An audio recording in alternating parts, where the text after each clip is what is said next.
Bem, agora estamos de volta, tudo bem?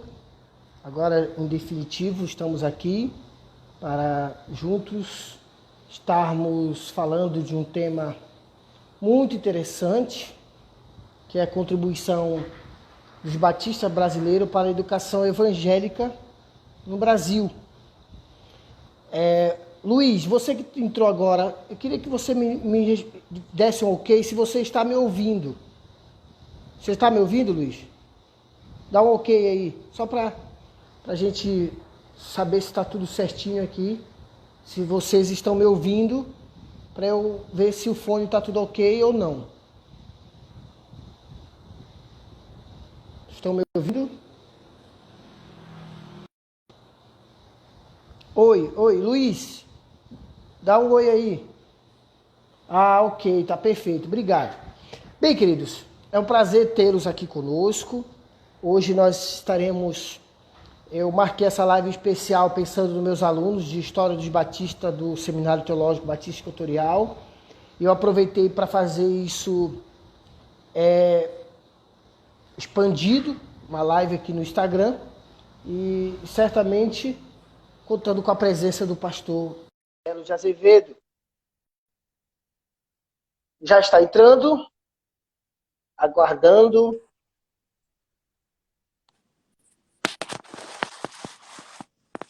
Pronto, pastor. Boa tarde, meu querido. Tudo Boa bem? tarde! Como Pastor está? Israel, tudo bem, graças a Deus. E o senhor está bem? Aqui tudo bem, graças a Deus também, confinados e Sim. sofrendo aí com as dores e mortes, né? Infelizmente. Infelizmente. Pastor É, Israel, primeiramente, eu queria agradecer pelo seu convite.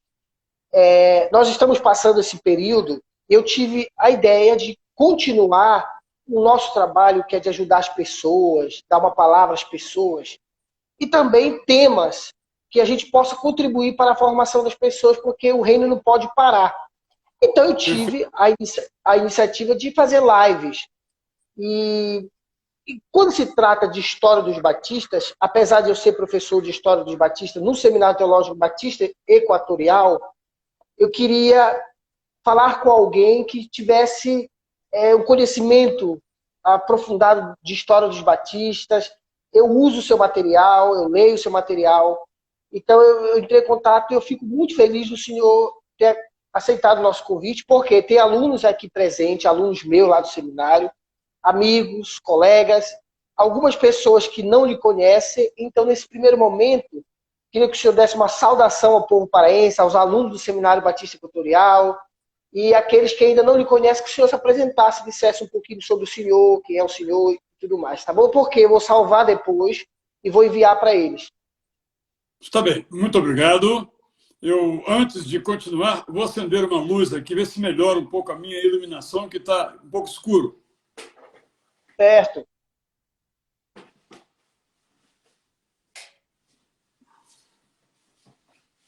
Olha, você que está aí com a gente, mande Acho o que deu. sininho, um aviãozinho. Muito Sim, bem.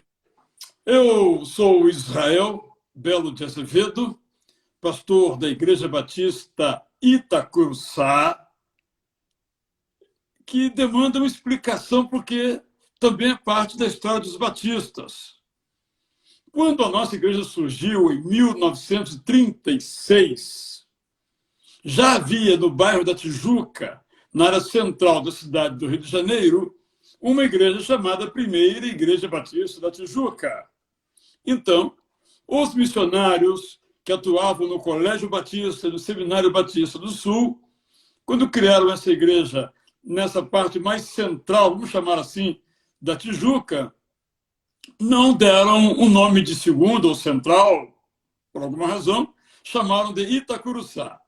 Itacuruçá era o nome do barão, era o título do barão que possuía uma chácara que os batistas compraram em 1904, os americanos compraram em 1904. E ali fizeram o Colégio Batista e o seminário. Teológico Batista do Sul do Brasil, não é? E resolveram, então, dar à igreja o nome em homenagem a Itacuruçá. E quem vai ao seminário sobe a colina de Itacuruçá. Então, a Igreja Batista não é de Itacuruçá, porque tem uma cidade no Rio de Janeiro, um distrito na região litorânea, chamado Itacuruçá, o que gera muita confusão. Então, a nossa Igreja Batista Itacuruçá, sem o D. Um pouco de história aí, desde 1936. Eu sou pastor dessa igreja há 20 anos, desde dezembro de 99. É uma igreja que tem 2.000 membros. Eu tenho o prazer de atuar ali junto com outros pastores. Não sou o presidente da igreja, é um irmão nosso, um engenheiro, que é o presidente. É algo muito bom. Como estou aqui falando com alunos de seminário, estou logo dizendo que é muito bom, embora eu receba muitas críticas por não ser o presidente, mas estou muito feliz por não o ser. Eu, de fato, comecei o meu trabalho acadêmico, primeiramente, como professor no Seminário do Sul, assim que me formei em 1975. Em 76, comecei a ensinar, adivinha que matéria? História do cristianismo. No lugar de quem? José dos Reis Pereira, eu, um menino. Então, eu me lembro que eu fui convidado na véspera do carnaval para dar aula no dia seguinte, eu acho que era uma quarta-feira de cinzas. Eu passei o carnaval todo lendo o grande Walker, lembram? História do cristianismo, os documentos, História do cristianismo da haste, William Walker, né? Todo mundo lê esse livro. Eu também aprendi ali, embora eu tivesse sido aluno do pastor José dos Reis da Silva Pereira, o Reis Pereira, como conhecido. Depois eu prossegui, fiz mestrado, também no mestrado eu desenvolvi o estudo sobre o pensamento político dos batistas, depois fiz doutorado em filosofia, onde tratei do pensamento batista desde sua origem até os dias em que eu fui aí por volta do ano 2000. Então, essa é a minha trajetória. Depois, eu, como também sempre militei na chamada educação secular, eu dava aula de metodologia da pesquisa. Tem um livro chamado Prazer da Produção Científica, que está na 14ª, 15ª edição, não me recordo o número da edição. Depois disso, eu trabalhei na Visão Mundial. Nessa condição, estive aí em Belém. Estive em Belém pela primeira vez em 1984, fazendo as conferências teológicas daquele ano, fevereiro, março, não me lembro qual a época que eram as conferências. Aí estive, o reitor era James Lloyd Moon, 1984 ou 5, se não me falha a memória. Depois trabalhei na Universidade Metodista de Piracicaba, em algumas áreas lá, mas sempre no ensino de comunicação, de pesquisa, e é isso que tem sido o meu trabalho. Ao voltar ao Rio de Janeiro, eu fui diretor da Universidade de Gama Filho, depois vice-reitor acadêmico e depois diretor ou reitor do Seminário Teológico Batista do Sul do Brasil, e deixei já há alguns anos, tenho me dedicado, então, à literatura. Escrevi 4 Bíblias de estudo, estou preparando agora a quarta, não me falha a memória, escrevi 3.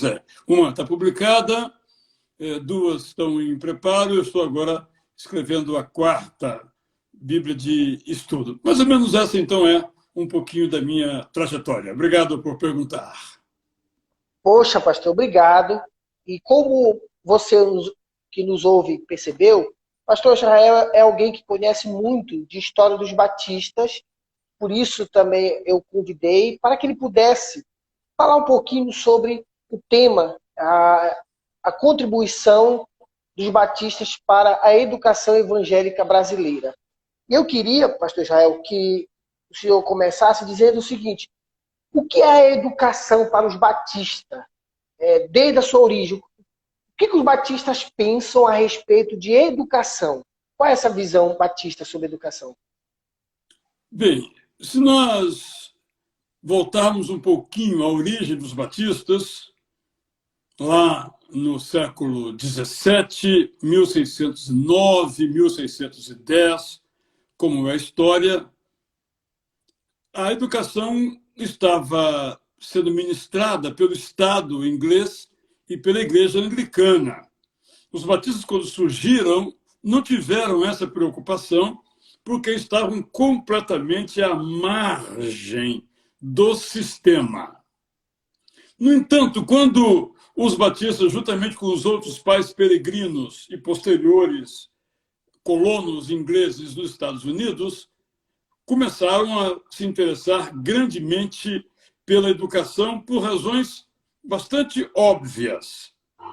O projeto colonizador britânico popular, porque não foi um projeto da coroa britânica, mas foi um projeto de britânicos, também de holandeses, galeses, escoceses e outros da Europa ali perto daquela região ligada à Inglaterra. Por sobrevivência, como não havia escola, era o início, eles se preocuparam com a escola. Surgiu aquilo que, ao traduzir o livro do Cairns, de História do Cristianismo através dos séculos, depois sofreu uma outra edição, outra tradução, mas a minha tradução pela Vida Nova teve, acho, 2 ou 3 edições, depois reformularam, fizeram uma tradução melhor do que a minha e é a que usam hoje. Mas quando eu fui traduzir aquele livro, eu me deparei com uma expressão que é bastante emblemática. A expressão era Log College, L-O-G College, que seria uma tradução como escola da Tora, do Mourão, não sei como é que vocês falam aí na região norte, não é? Dessa madeira que divide os terrenos e se faz cerca com elas. Mourão, Tora, acho que é bastante brasileira a expressão, a palavra. Como traduzir Log College? Ninguém sabia. Eu gastei mais de ano pesquisando, claro, traduzindo e pesquisando. O que era o Log College? Era a ideia que enquanto a madeira, a log, era serrada, o pai na ponta e o filho na outra, o pai ensinava para o filho. Só que logo isso se mostrou insuficiente. Sempre que, então, eles serravam a madeira, a log, para fazer uma igreja, faziam também uma escola. Aí que começou, então, a grande importância da escola chamada confessional, que se desenvolveu fortemente nos Estados Unidos até a criação das universidades. Portanto, a formação americana tem muito a ver com a contribuição dos batistas. Harvard, por exemplo, e as grandes universidades nasceram em igrejas ou de doações de pastores, como Harvard. O nome John Harvard era um pastor que doou parte dos seus bens para a fundação da universidade, que acabou depois legando o nome dela a ele. No Brasil, a nossa experiência foi um pouco diferente. Os missionários que vieram para cá não davam muita ênfase prática à educação, mas devo dizer 2 coisas nesse particular. Primeira, o protestantismo, quando chega dos Estados Unidos ao Brasil, era visto como uma força progressista. Olha que interessante. Hoje os evangélicos são vistos como a força do atraso, retrógrados, não é? Que negam a ciência.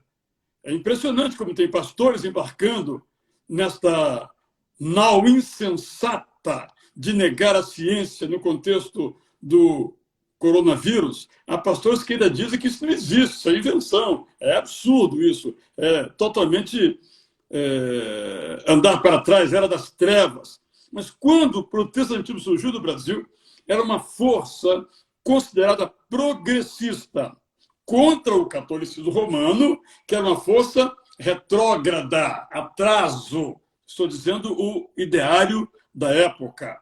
Sobretudo com pessoas como Calley, o missionário congregacional, que era próximo, inclusive, de Dom Pedro II e teria havido, inclusive, nas cortes uma influência significativa. Quero acrescentar aqui, eu sei que nosso tempo é curto, eu depois tenho uma outra transmissão, mas nós temos um caso no Brasil muito emblemático, Ulicério, de Rui Barbosa.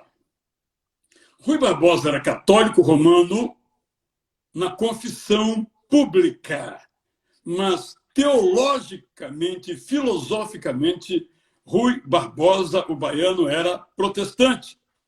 Eu fiz um estudo, tinha um projeto que nunca realizei, está aí uma sugestão para os seus alunos, de fazer o meu doutorado no pensamento religioso de Rui Barbosa. Então, eu selecionei toda a obra religiosa dele. Eu li toda a obra dele. Fui à casa de Rui Barbosa, fica aqui na cidade do Rio de Janeiro, e li toda a obra dele, religiosa.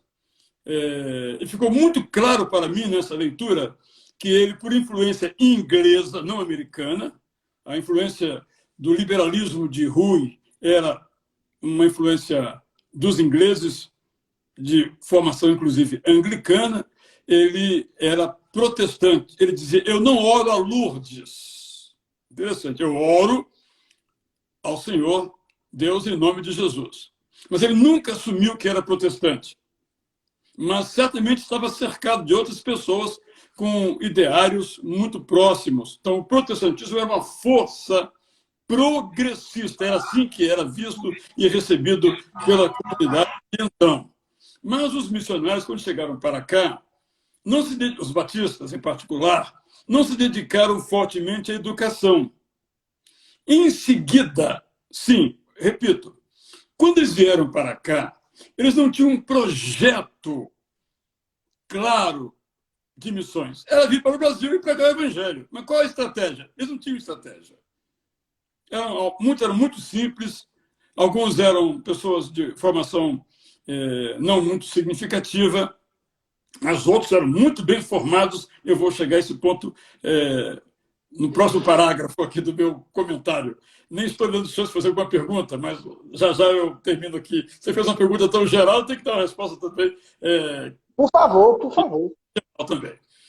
Mas, quando eles chegaram ao Brasil, sem esse esforço, sem essa perspectiva educacional, perceberam o seguinte. Eu entrevistei um missionário que era independente, trabalhava no Mato Grosso, chamado Guilherme Hankins, e eu disse a ele, como é que vocês evangelizavam? Ele disse, olha, quero lhe contar uma história, dos anos 40, mais ou menos, no caso do Pará, do Mato Grosso. Eu estava a cavalo pelo interior pregando e cruzei com uns cavaleiros. Eu tinha um exemplar do Novo Testamento. Aí eu disse, um folheto, na verdade, desculpa, eu tinha um folheto, distribuía folhetos. Eu perguntei, vocês querem um folheto? Aí os cavaleiros disseram, moço, nós não sabemos ler. Aí ele disse, vocês pegam e dão para algum que leia para vocês. Ele disse, nós não conhecemos ninguém que saiba ler.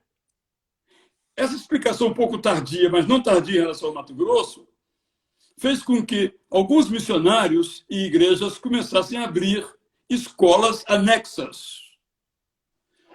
E aí houve um desenvolvimento. E o grande capítulo escrito neste momento é a história dos colégios batistas. O do Recife, chamado Colégio Americano Batista, e o Colégio Batista, hoje chamado Shepherd, no Rio de Janeiro, onde estudaram as elites dessas cidades durante algumas décadas. Essa foi uma importante contribuição.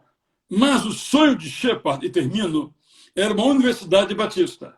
Esse sonho nós nunca alcançamos. Por quê? Batista quer discutir tudo. E aí, ficava tudo sobre a mesa para a próxima Assembleia Convencional e nós perdemos o bonde da história. Há universidades de batistas, mas não uma universidade batista.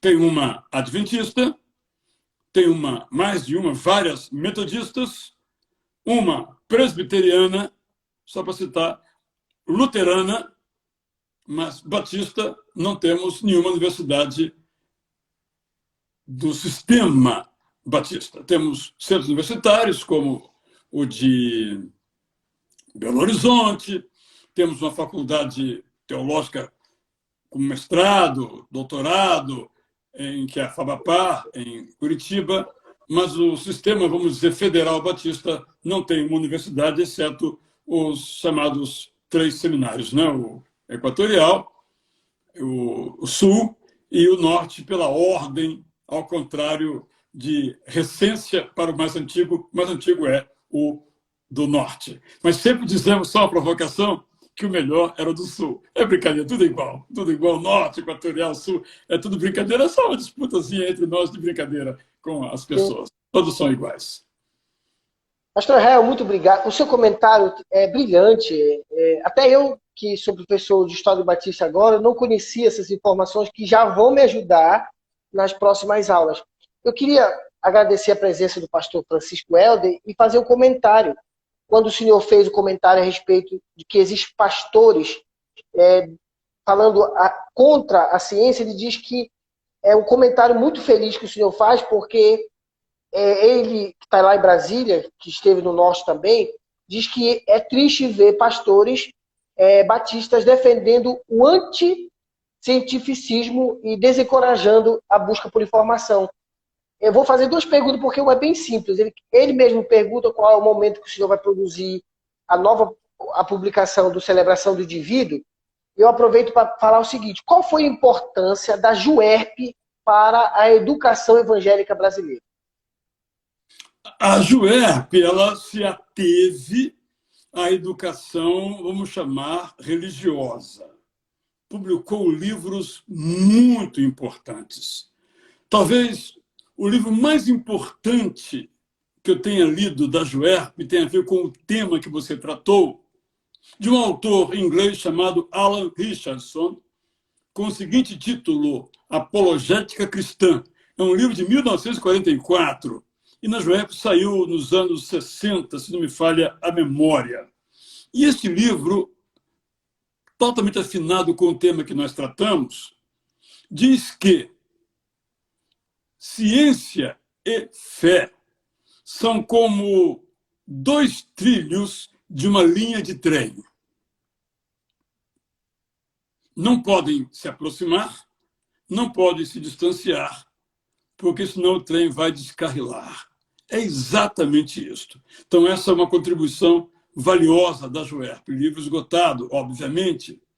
A JUERP publicou um autor pouco conhecido no Brasil à época, chamado Francis Schaeffer, falando da poluição, da tecnologia, da ciência, fazendo uma crítica a um certo cientificismo.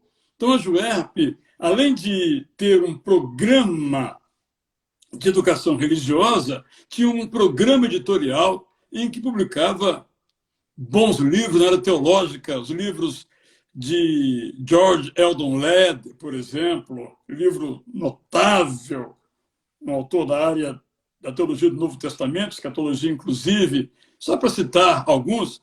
Como eu acabei de escrever agora um comentário a Isaías, um comentário pequeno, apenas 60 mil caracteres para entrar na Bíblia que estou preparando,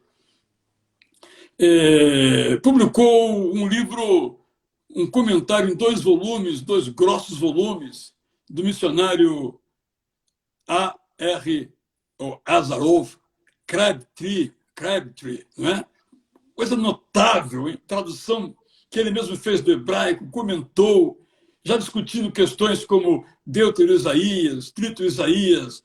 Ou seja, o estudo, a pesquisa, a JUERP teve um papel, de fato, muito valioso ao publicar esses autores estrangeiros. Teve um mérito muito grande de publicar um pioneiro no Brasil chamado Antônio Neves de Mesquita, que fez um comentário ao Antigo Testamento, foi até o livro de Ezequiel.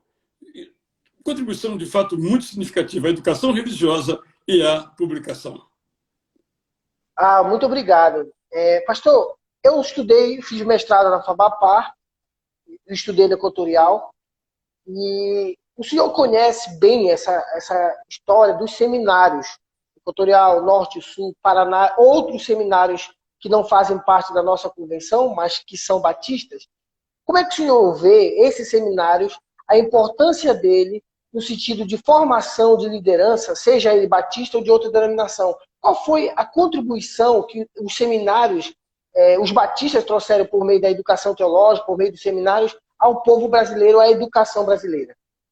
Olha, no caso, todas as grandes denominações chamadas históricas, os luteranos, os metodistas, os presbiterianos e os batistas, sempre se dedicaram à formação do seu ministério, dos seus pastores. Isso foi uma marca. E os batistas tiveram um papel muito importante. Os dois seminários, primeiramente, mais tarde surgiu o Equatorial, Norte e Sul, estiveram na vanguarda do ensino teológico. Ali militaram os melhores professores, numa época em que não havia mestrado nem doutorado, mas já eram pessoas autodidatas, ministraram alguns missionários de grande capacidade intelectual, tanto no Equatorial, depois também, como o próprio Dr. Moon, um dos reitores aí da sua instituição, bem como o Dr. Davi Min, só para citar, e no Rio, A. Ben Oliver, não é? Alguns missionários que obtiveram destaque nessa área do ensino teológico. Depois, a partir dos anos 80, houve uma mudança. E o grande problema dos batistas é que os batistas não têm política para nada. Política no sentido da palavra americana diretriz, policy, não no sentido de política partidária. Então, os batistas... Eu entrevistei uma vez um diretor de uma junta missionária e perguntei assim, qual é a política, qual é a estratégia missionária? Ir e pregar. Bom, isso não é estratégia. Então, esse é o nosso problema. Nós não temos uma estratégia para a educação teológica. Durante os 6 anos em que fui diretor do Seminário do Sul, eu, a cada reunião do conselho, que é 3 vezes por ano, ou 2, não me lembro agora, eu dizia, nós temos que ter uma política única de educação teológica no Brasil. Eu propunha, por exemplo, dizia eu, por exemplo, nós devemos ter mestrado e doutorado em teologia, no Seminário do Sul, doutorado e mestrado em música, no Recife, e um mestrado e doutorado em missões no Equatorial. Porque essas 3 áreas estão ligadas às vocações desses 3 seminários. Quando surgiu o Equatorial, era fortemente a preocupação missionária. Então, vamos fazer lá um centro de excelência em teologia missionária.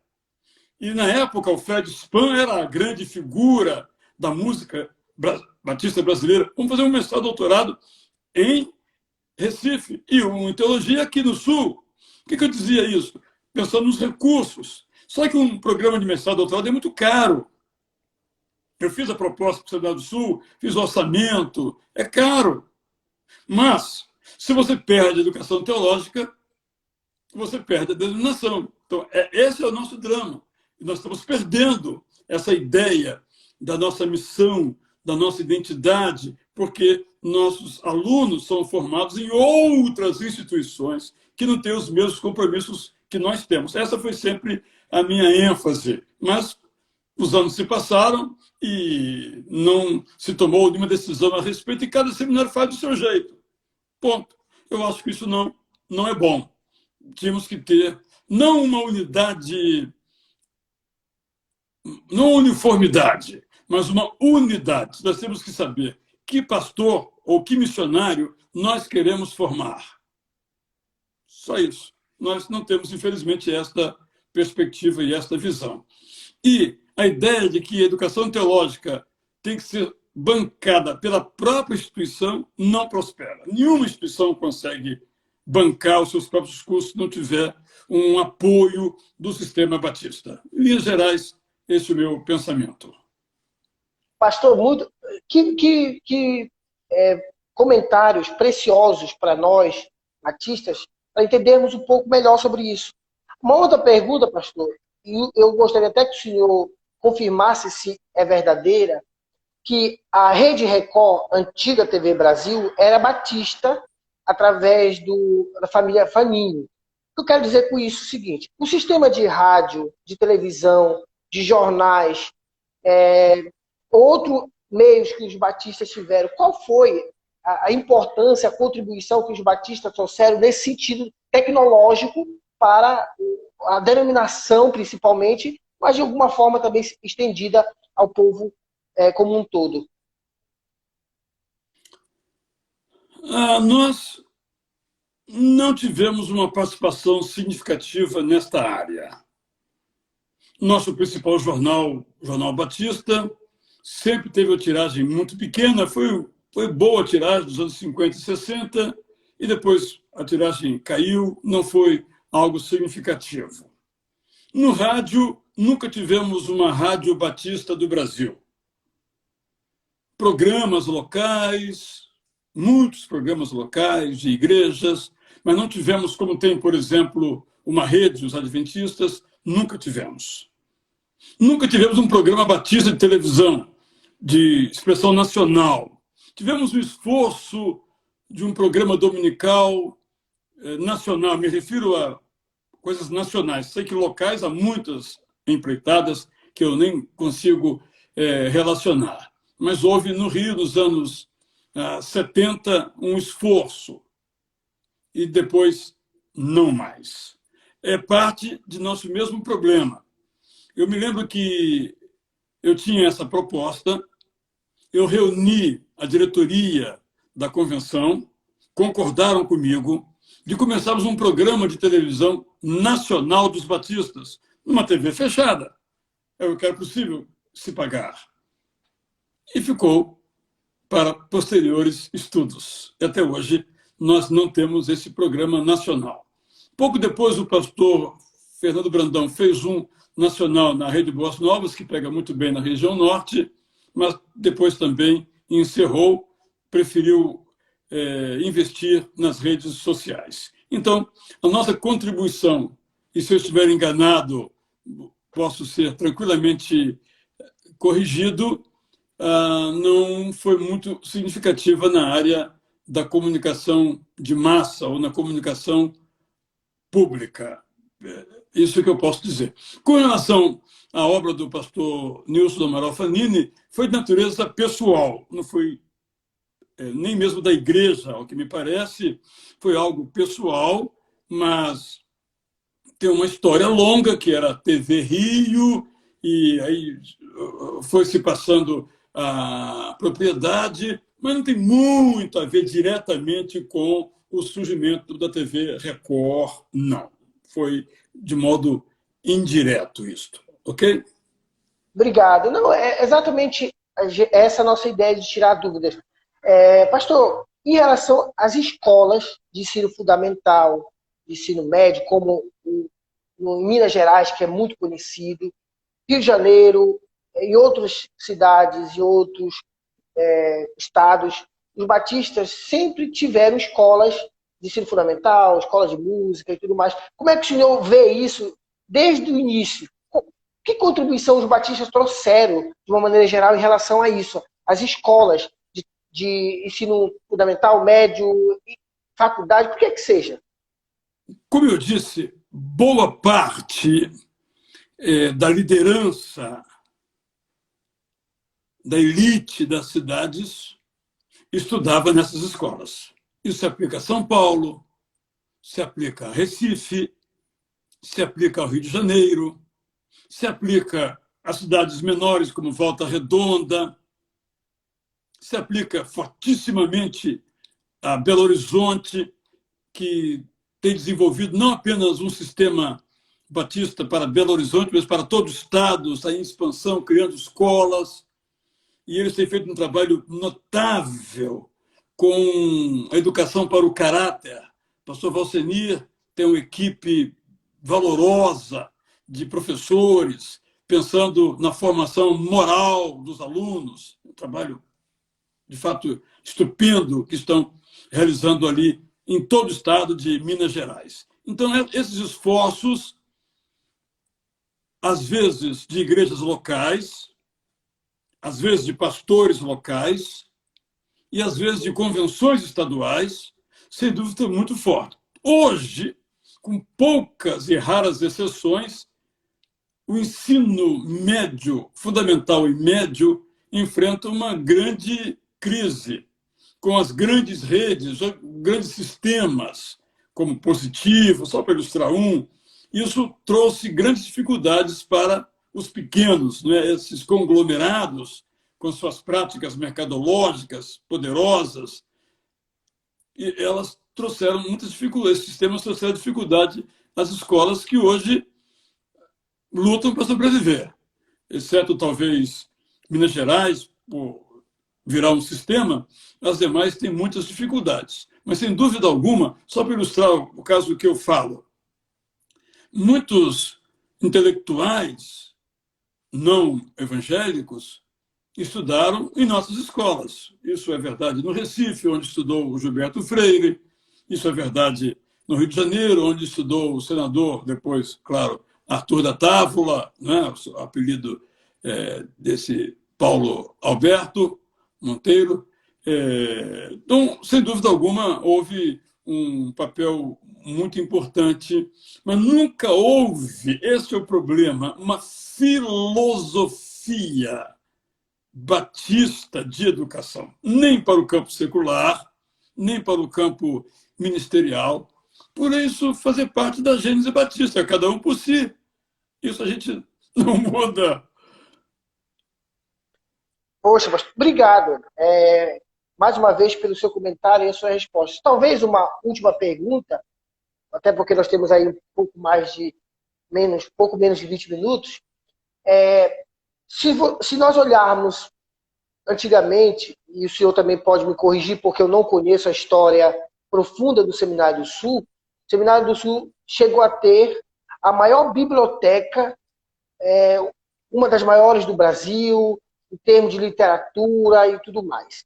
E antigamente também era uma referência, ainda mas no sentido que era um dos poucos seminários que tinha no Brasil, e depois surgiu os outros também, de outras denominações também. Hoje, nós temos inúmeras faculdades que têm cursos teológicos, reconhecidos pelo MEC, inclusive. E alguns pastores, seja ele batista ou de outra denominação, estão preferindo, e por, sei lá, por conveniência, por ser EAD, eu não sei o motivo, cada um tem o seu motivo, preferindo essas instituições em vez de instituições mais tradicionais, de ensino propriamente batista. Como é que o senhor vê isso? É uma pergunta que fizeram aí. Como é que o senhor vê a educação teológica hoje, de uma maneira geral, no Brasil, seja batista, de uma maneira geral, como é que o senhor vê hoje?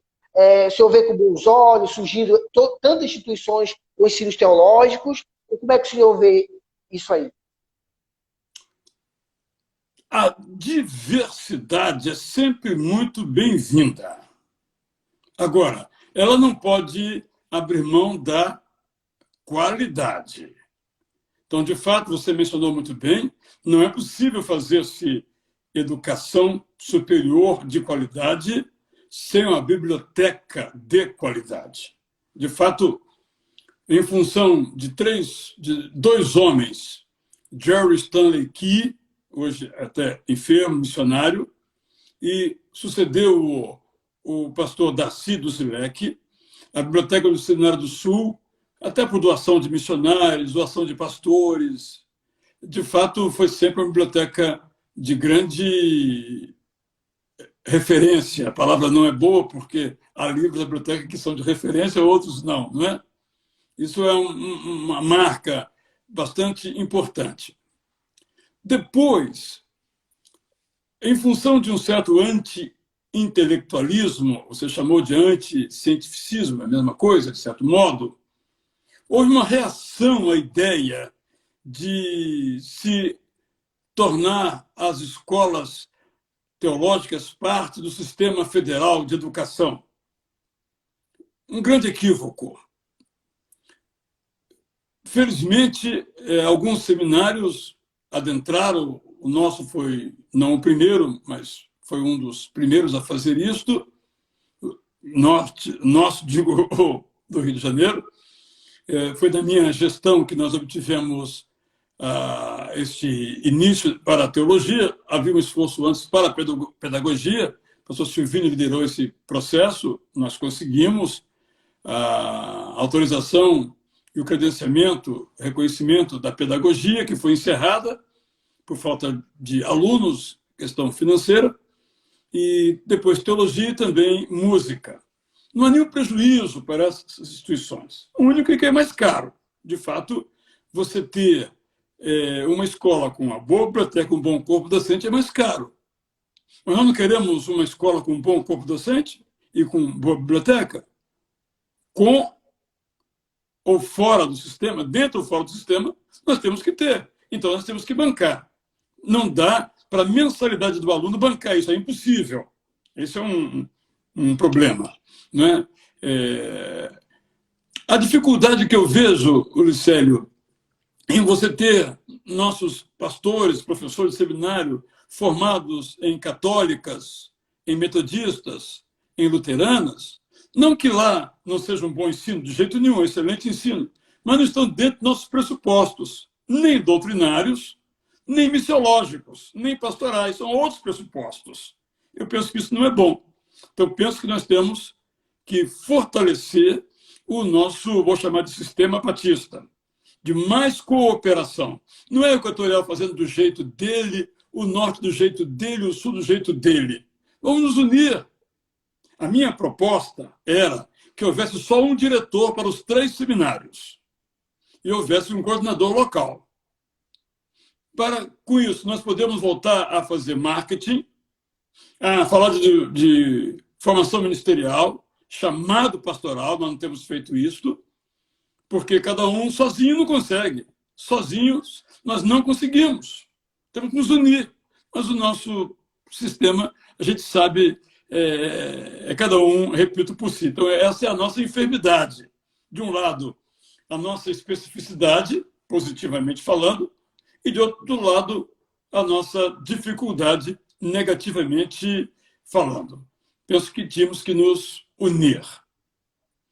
Fazermos juntos, praticarmos a educação teológica em cooperação. Nós não somos rivais. Se um seminário vai bem e os outros vão mal, os seminários vão mal. Todos têm que ir bem. Temos que nos unir. Hoje, então, com a educação teológica também à distância, por que não termos os melhores professores do Brasil ensinando num programa à distância? Por que o Equatorial faz o seu programa à distância, o Norte o seu, o Sul o seu, Minas Gerais o seu? Vão ser vários, desculpe, meia boca. Mas se nos unirmos, podíamos fazer um excelente hoje, totalmente factível. Quando eu fui diretor, não era possível, nada à distância. Quando eu trabalhei no Sul, hoje já é possível. O MEC licencia, autoriza, até mestrado à distância. Vamos nos unir. Estou vendo aqui, por exemplo, alguém de Feira de Santana, também lá o pastor Jeremias, tocando sozinho o seu barco, todo mundo tocando sozinho. Sozinho não dá. Pastor, sem dúvida, é uma maneira de repensar o jeito batista de ser, que é a ideia de cooperação. Eu penso que uma palavra que resume bem os batistas, do ser batista, é a ideia exatamente de ser de cooperação. Eu penso que está faltando isso para que nós possamos voltar, ou pelo menos melhorar ainda mais a nossa educação, seja ela secular, seja ela teológica, seja ela voltada para admissões, seja ela voltada para a área da música e tudo mais. Então, deixa eu ver aqui, nós temos um pouco mais de 10 minutos. Eu queria que o senhor, então, fechasse com a última pergunta, que é assim, nós temos hoje, melhorando, nós já temos um mestrado já lá na FAVAPAR, reconhecido pelo MEC, e provavelmente nós iremos expandir para um doutorado e tudo mais. Qual a maneira que nós poderíamos fazer para que pudéssemos ter uma educação batista mais sem ser da teologia, mas também voltado para admissões, porque essa foi a contribuição também batista, muito da área de missões, de hoje a gente não vê mais, mas principalmente na área de literatura. Por exemplo, o senhor está produzindo Bíblia de estudo e tudo mais. Nós, pelo menos eu percebo, não sei se é apenas uma impressão, que os batistas nos deram uma pequena recuada em relação à produção de material que pudesse atender um número maior de pessoas, uma vez que a JUERP nós não temos mais, mas, por exemplo, nós não temos mais o saudoso pastor Russell Shedd e tudo mais. Então, nós temos, parece, uma dependência americana de teologia, de presbiteriana e outras denominações.